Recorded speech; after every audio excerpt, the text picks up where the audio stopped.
शमी साहब, इस तरह की भी खबरें आ रही हैं कि नैब और एफआईए को मर्ज कर दिया जाएगा। अब ऐसी खबरों का क्या मतलब है?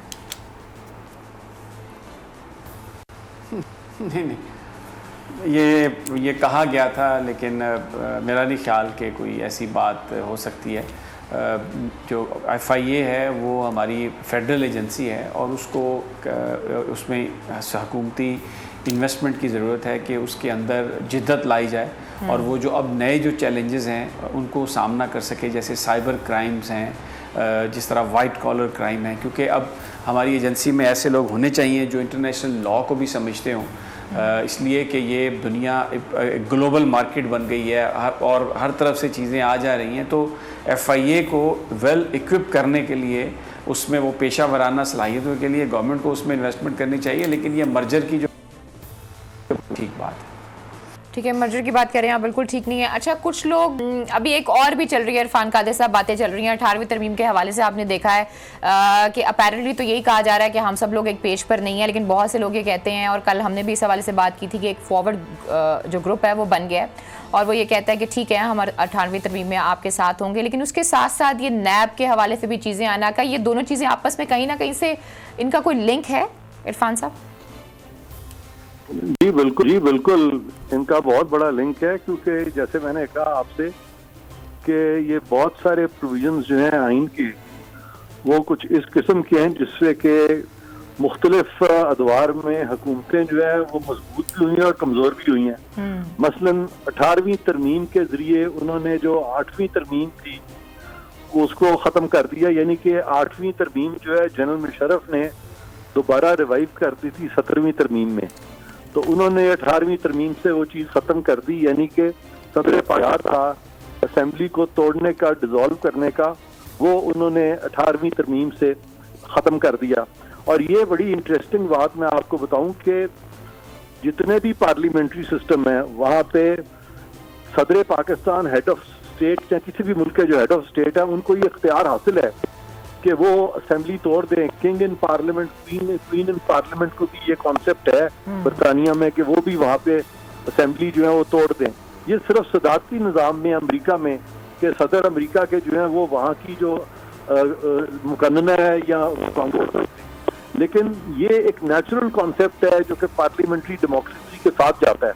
उस हद तक 18वीं तरमीम में वो जो पावर ले ली गई है हेड ऑफ स्टेट से, वो मैं एकेडमिक बात कर रहा हूँ, लेकिन अगर हम इसको इन रियल सेंस देखें पाकिस्तान में, तो ऐसे भी वक्त आए हैं जबकि जो सदूर थे उन्होंने हुकूमतों को गिराया भी उस 58(2)B के तहत, और जब 58(2)B नहीं रहा तो फिर ये आर्टिकल 62 और 63 इसके बारे में भी बहुत बातें होती हैं कि इसमें भी तरमीम की जाए। तो ये नया 58(2)B बन के सामने आया, आर्टिकल 62, 63, और सुप्रीम कोर्ट ने पिछली 2 हुकूमतें जो है अपने फैसलों के तहत गिरा दी।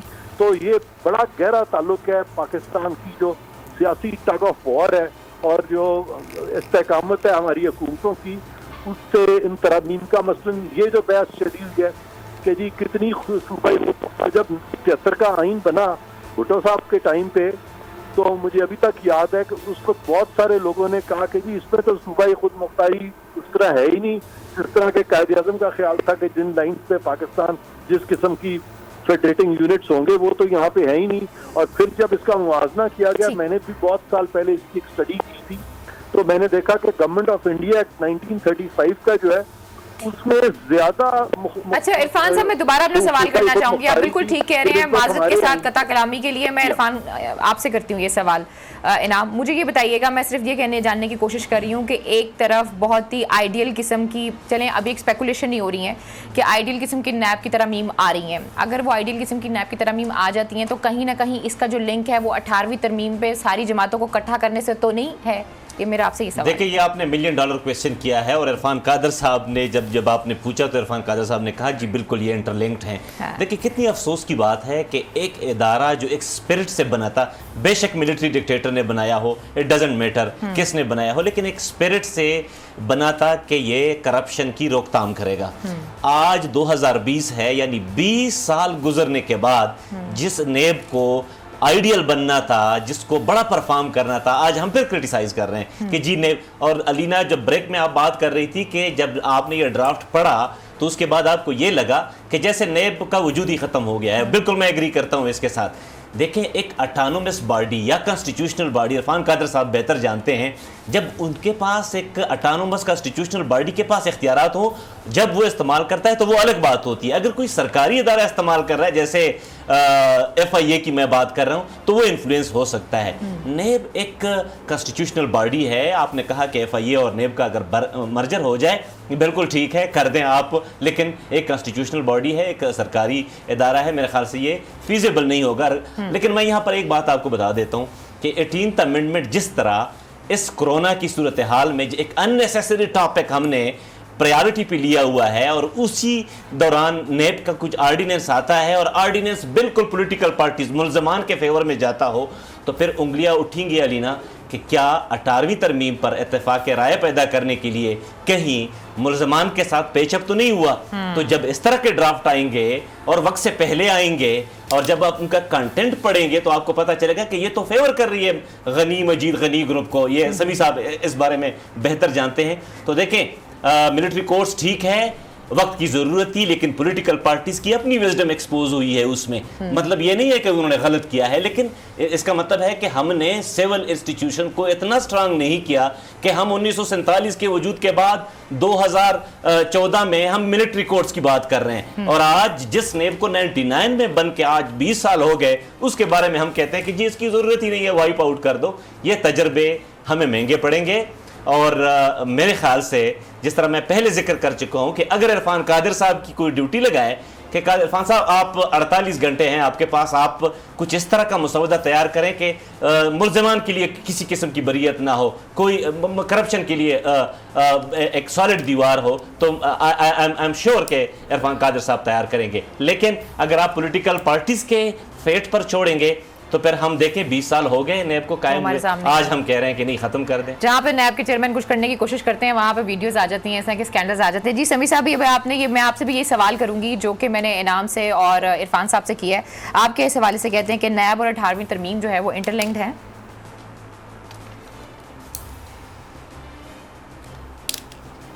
नहीं, अभी देखें, एक तो पहले आप बात ये ज़हन में रखें कि ये जो मुसवदा आया, इसको अभी तक जो वजारत कानून है उसने इसको ओन नहीं किया। हम ये सब एक स्पेकुलेट कर रहे हैं कि ये शायद सियासी उन्होंने गवर्नमेंट ने अभी इस पे काम करना था, कोई फिलर छोड़ा है, या मुझे तो ये भी ख्याल आता है कि शायद जो पॉलिटिकल पार्टीज चाहती हैं, अब उस कमेटी की मीटिंग होने वाली है, जो असद कैसर साहब हैं, उसमें परवेज़ खटक साहब हैं जो प्राइम मिनिस्टर ने बनाई है, और परवेज़ खटक, असद उमर और ये सब, तो ये उससे पहले इसका निकलना आना, ये एक तरह की मुल्क में बहस है, फीडबैक लेने की कोशिश है कि इसको कैसे इसका इसको वो आता है रिएक्शन। अब देखें, जब दिसंबर में एक कानून साजी के लिए वोट की ज़रूरत थी तो उस वक्त ये नैब के कवानीन में तब्दीली कर दी गई एक ऑर्डिनेंस के तहत, और 2-3 महीने बड़ा लोगों ने एंजॉय किया, उसमें बहुत सारे मुकदमात वापस भी हुए, वो ऑर्डिनेंस लैप्स कर गया, उसको दोबारा नहीं आया, ऑर्डिनेंस लेजिस्लेशन नहीं हुई, अब उसकी लेजिस्लेशन की बात हो रही है, और अब बीच में 18वीं तरमीम के हवाले से गुफ्तगू आ गई। अब 18वीं तरमीम पर मुस्लिम लीग नून के भी आपको उसमें बड़े लोग आपको मिलेंगे जो बहुत सारी जो बातें हैं उसमें वो समझते हैं कि होनी चाहिए। इसमें मैं चाहूँगा अगर प्रोड्यूसर साहबा शाहिद खान अब्बासी साहब का वो शॉट अगर सुनवा दें तो इससे आपको अंदाज़ा होगा कि मुस्लिम लीग नून के अंदर भी क्या जज्बात हैं 18वीं तरमीम के हवाले से। सिर्फ वो हम शॉर्ट बिल्कुल चलाएंगे, लेकिन प्रोग्राम में वक्त हुआ एक छोटी सी ब्रेक का। जब ब्रेक से वापस आते हैं तो देखते हैं कि शाहिद खान अब्बासी जो एक वक्त में इस मुल्क के वज़ीर आज़म रह चुके हैं, उन्होंने 18वीं तरमीम के बारे में क्या सोच रखी है और क्या सोच रखते हैं, जो है वो इंटरलिंक्ड है।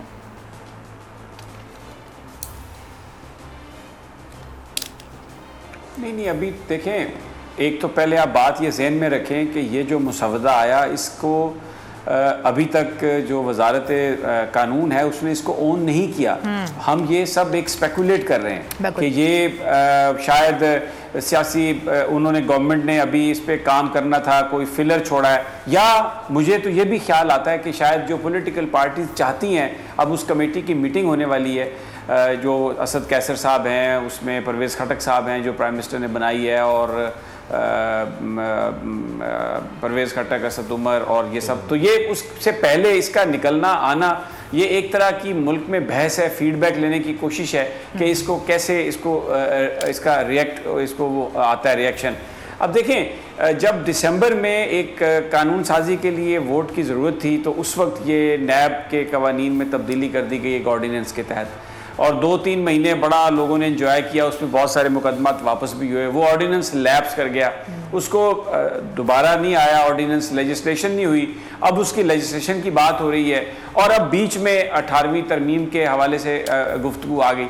अब 18वीं तरमीम पर मुस्लिम लीग नून के भी आपको उसमें बड़े लोग आपको मिलेंगे जो बहुत सारी जो बातें हैं उसमें वो समझते हैं कि होनी चाहिए। इसमें मैं चाहूँगा अगर प्रोड्यूसर साहबा शाहिद खान अब्बासी साहब का वो शॉट अगर सुनवा दें तो इससे आपको अंदाज़ा होगा कि मुस्लिम लीग नून के अंदर भी क्या जज्बात हैं 18वीं तरमीम के हवाले से।